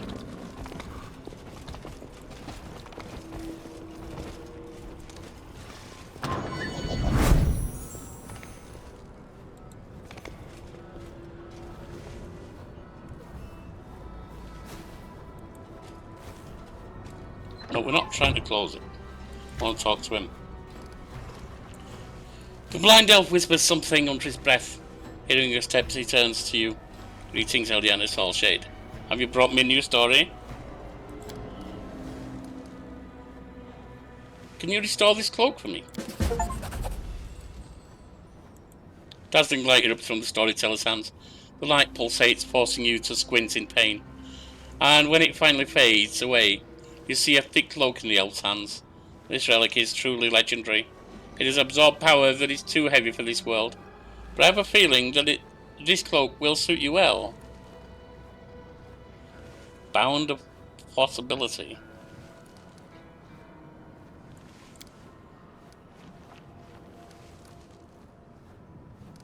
Yeah, I don't have any more pages, do I? Take this crystal, what do you see? Storyteller takes the crystal and his face becomes twisted with evil rage, and a screeching cry bursts from his lips. Here, a bloody stain spreads across your chest, and the storyteller's vision once again burst into your mind, just as they did in Canabres when you brought him the stone chisel. My wings take me higher and higher, stirring storms, but even they cannot disperse the ball of darkness hanging in front of me. Stupid little maggot! You think you can fly as high as me? My cheeky opponent does not answer, for the wound in my heart continues to gush streams of blood, tainting the feathers of the bolt black and dripping into the dark waters of Ishia. There is something wrong with this wound. My strength is dwindling too quickly. This means there is no time to waste. I grab her, scrunch her up, cut her with my claws, and throw her away to the very bottom of the abyss. Quickly changing the direction of my flight, I rush forward and hit the center of the dark cloud. Well, where are you? My chest is thrust forward, ready to take any blow, and my claws are cutting through the air, but she is not here. She deceived me. The dark cloud was fake. Where are you? Her triumphant laughter echoes across the black ocean.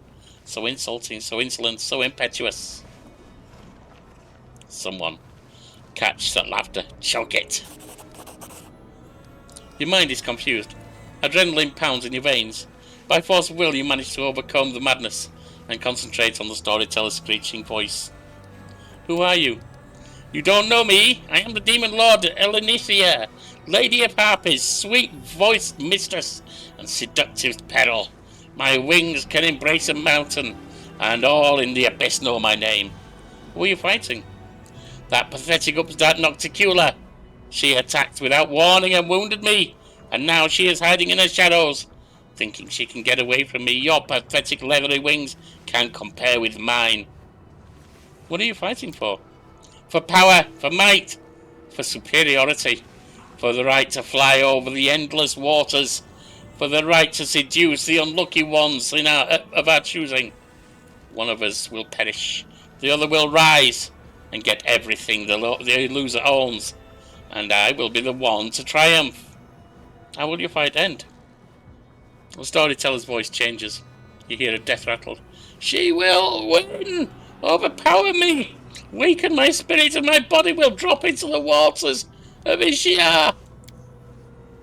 The elf's voice becomes lower and lower, becoming denser and stronger like a stone that has decided to talk. From now on, I am blood. I set and thicken. I grow firmer, stronger. I crystallize. I gain edges. Power lies dormant in me, and I lie dormant in the dark. A dark, heavy stone slab seems to fall on your back, but this is not enough to break you. Stubbornly straightening your neck, you continue to listen to the storyteller's monotonous voice. Are you the island Elysia, the one Illusionera is built on? Yes, my body became stone, my flesh turned to firmament, and the power hidden in it made it expand and swell. I am the island and everything hidden within it. I thought the souls of demon lords went to the Rift of Repose after death. Yes, but not me. The one I used to be. She was supposed to go to a secret place, but someone stopped her, locked her in this body. She didn't want those who fell at her hand to return. She found a way to lock their power in their remains, and the power is still here. Where are you? I'm lying in the ground, in the depths. My paths are laid. I am asleep, waiting for greedy hands to touch me, gather me up, take my power for their own. What will happen to you next? You will take me out. Your hands will take me out of the cavern. The storyteller's voice calms. This is where the road to the past, the one open to me, ends. It leads to the very moment.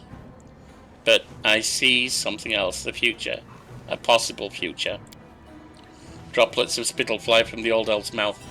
His speech becomes furious and garbled, his voice trembling with tension. Ah, it hurts. The crystal is so huge. She is implanting it, sewing it into my living flesh. My flesh, and it oozes power, soaking my flesh and blood, flowing in my veins. I am rage. I am agony. I am violence made flesh. Overcoming the scarlet rage, seizing your mind, you get through the stream of insults and mangled words flying from the storyteller's lips. Who are you, and whom do you serve? I am a humble demon whose old name doesn't matter. From now on, everyone will call me Horned Horror. Lady Hepzibah will lead me into battle, where I will crush her enemies. No, I will destroy them with my horrifying grunting that will rip their pathetic flesh from their meagre carcasses. Who is implanting the crystal into you? Mutasafen, that cunning one with snake eyes, one with fosterlings of the upstart Arilu. My mistress Hepzibah ordered him to do it. She has many such crystals. I am not the first or last to have had this done to them. Mustafen is weak and immortal spawn, but even he improves with practice. You see, I am alive, unlike the pathetic unfortunates who went first. Don't think I'll make that, we'll see. Trying to understand why he's trampling. It worked. You feel the thirst for blood, the heat that pulses through the warrior before an imminent fight, the pride swelling within the demon that is speaking through the storyteller, that power he yearns to feel as soon as possible, the duty that he intends to embrace with honor. What fight awaits you?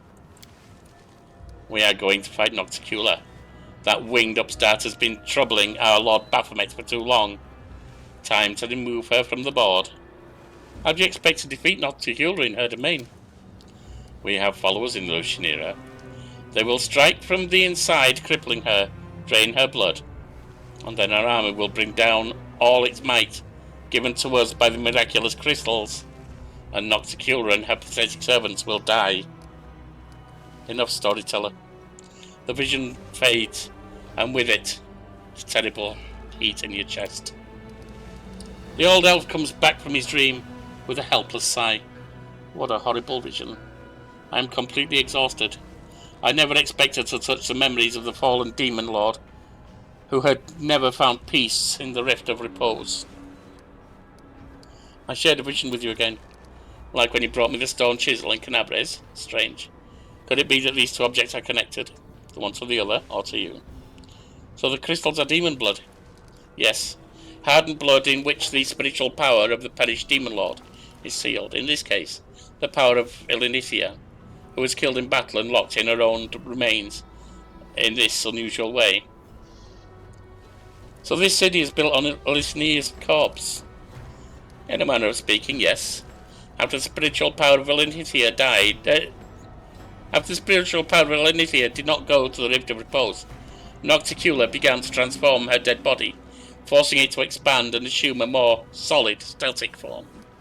I can only guess what a nightmare this imprisonment was within Elenithia's spiritual essence.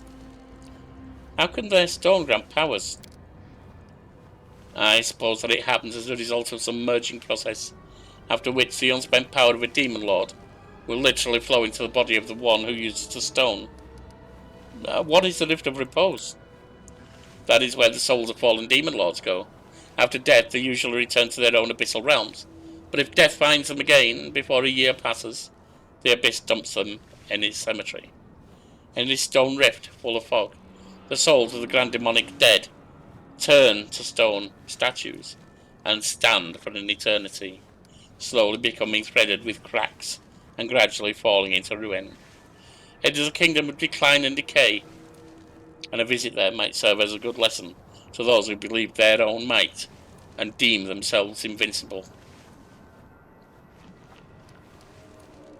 Gaze upon my wonders and beware. Ah, yes. That's a line from, was it Shelley's poem? I can't remember. Ozymandias. Everything is clear to me now. The old elf gives a sudden jolt and says, I had a brilliant idea. The stone knife showed me in Canabres. Do you still have it? Can I examine it again? I don't have it. Well, alas. Do I not? Did I get rid of it? Oops. Need to replenish my supplies.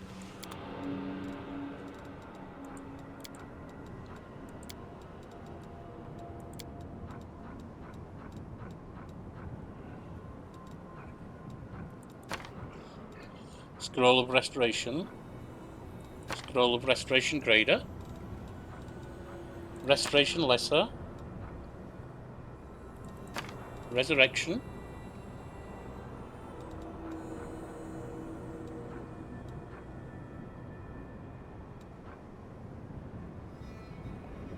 Could take Raise Dead. Plenty of money. I don't know if we need it though. Wasn't what I wanted.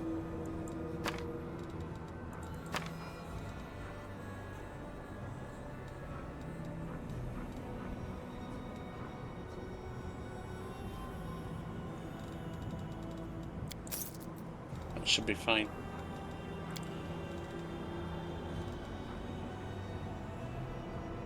Charisma +6. Grants the wearer an ability to push all enemies in a 1d8 plus caster level bludgeoning damage 3 times a day.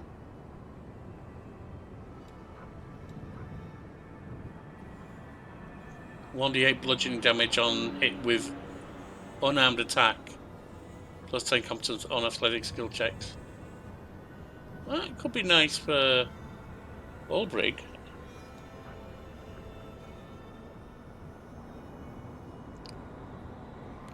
Grants the ability to cast the following spell now. Oh, it was a belt, wasn't it, that I got? Okay. Whenever I in 20-foot area of the wearer lands a killing blow, this bolt of Constitution plus 4 makes the wearer's next spell extend as though using the extend spell for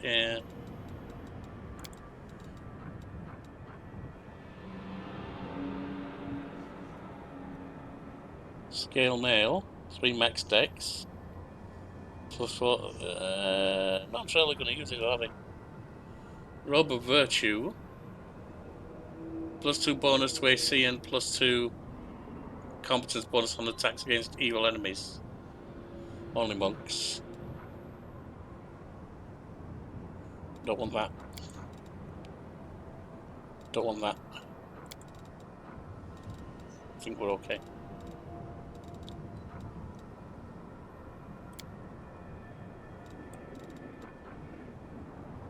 We bought some more raised deads and so on, so I don't think I need to worry about them. Alright. Right, next is, I suppose, talking to Shamira. I will see you back at her palace. And here we are, arriving back at the Harem of Ardent Drink. I'm going to put a quick save on that, so I don't get massacred and lose everything. So let's delete these partials.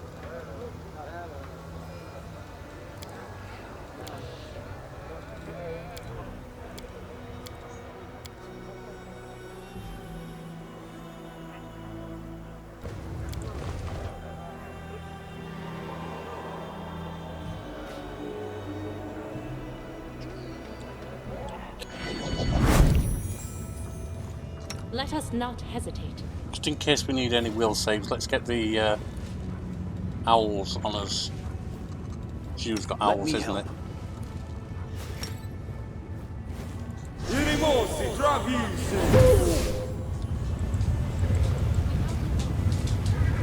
Don't really want to tell her anything I don't have to.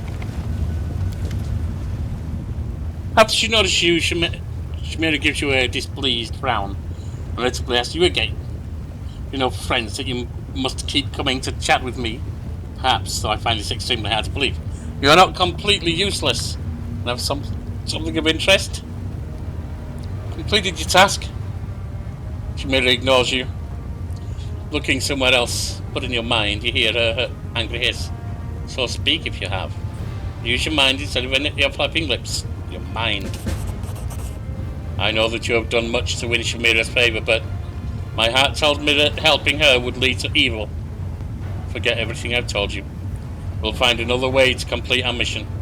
It is wrong to fight evil by increasing the power of another evil. Reject the promises of the Ardent Dream, and we'll leave this place before we betray ourselves and our ideals.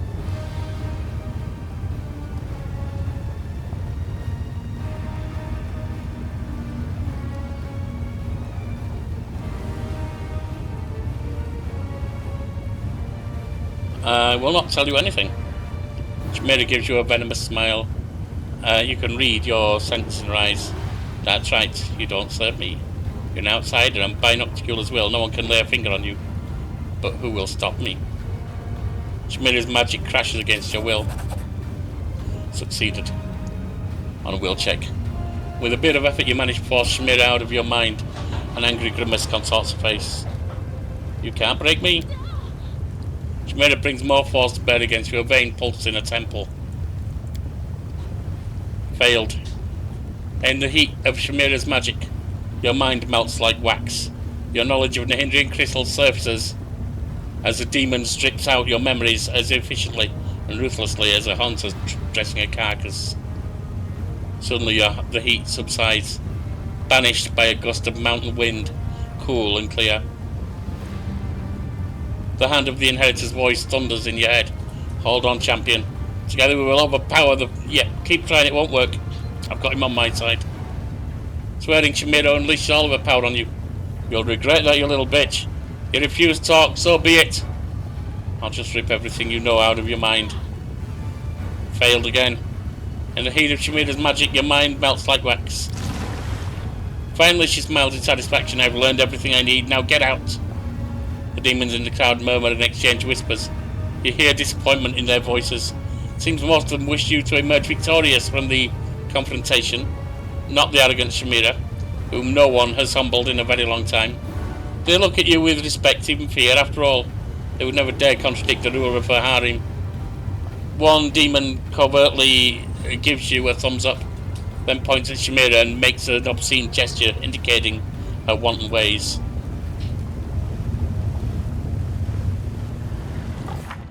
Well, that didn't go well.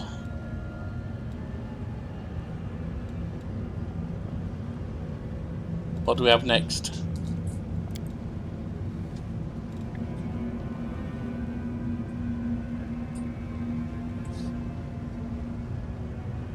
Locating a handful of miners in the giant anthill evolution era. We've explored the mines. Of the rules of the city, the Dark Lady and Obscura in particular must be aware of what is afoot in their territory. Perhaps they will agree to help with Shamira. But how to draw their attention? Where am I going to get them?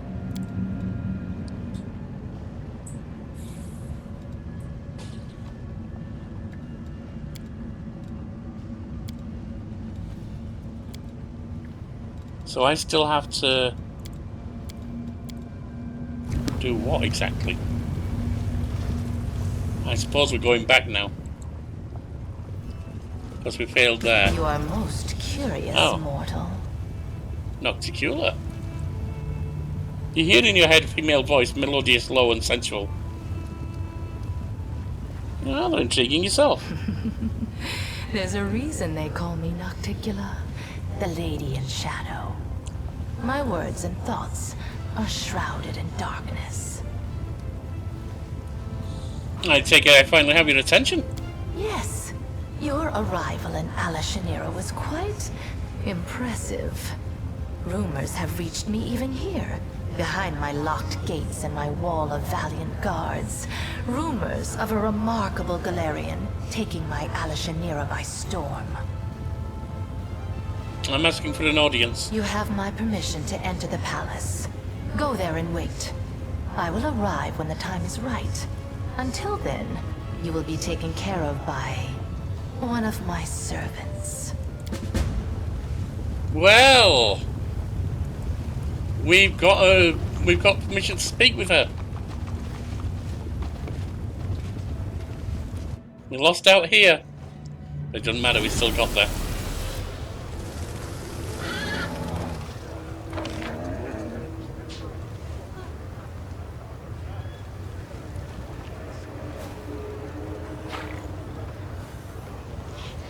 We need to go to the upper city.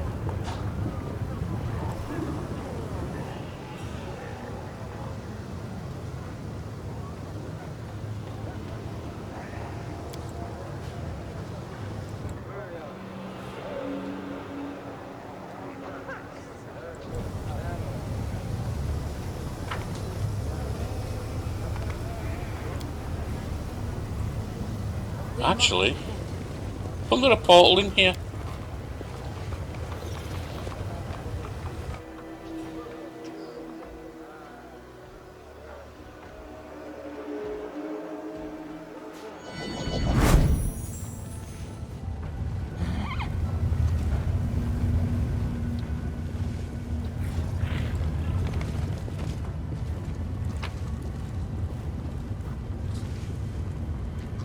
Notes on a ripped paper. This piece of paper is covered in sloppy writing on both sides. Phrases are incomplete, indicating someone was taking notes pretty much on the go. Major, Lamashtu, Demon Goddess, former Demon Lord. We'll swat you without even noticing, grovel and suck up to her, and place you in a good mood. Nocticular. Now I know how. Our Lady Queen of the Midnight Isles rules Alucinera in general and Shamira in particular. Obey her all her orders and never turn your back on her. Shamira, Alucinera's steward, bangs Nocticula naturally, in good standing with her. If you want to live in Alucinera, you better respect her. Allies, Discari. Demon Lord rules the Rasping Rifts. Nocticula's ally for now, made some deal with her. Now his servants are all over the Midnight Isles. Don't touch them, that's not allowed. If you offer discarded cultist by mistake, hide the body, cover the tracks and pretend you don't know anything.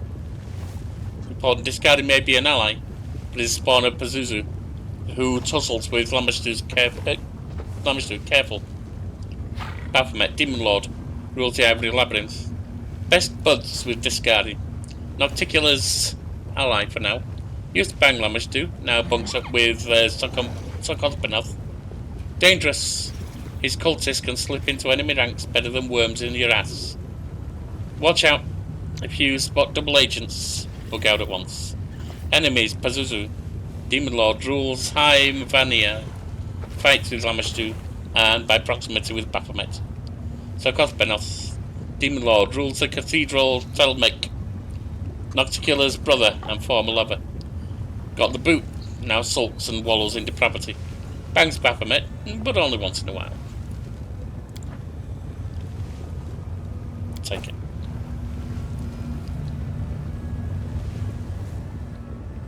Well, there was a portal in here, but I can't get to it right now, it seems.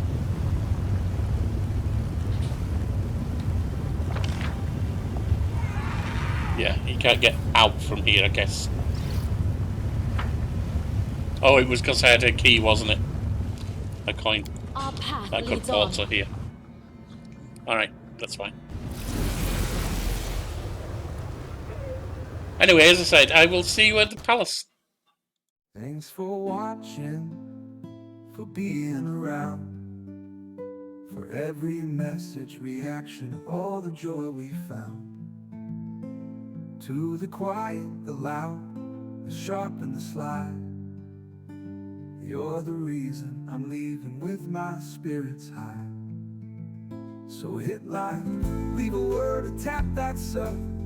If you laugh, cry to mock my stuff. Every click helps the channel grow and lets me keep on with the show.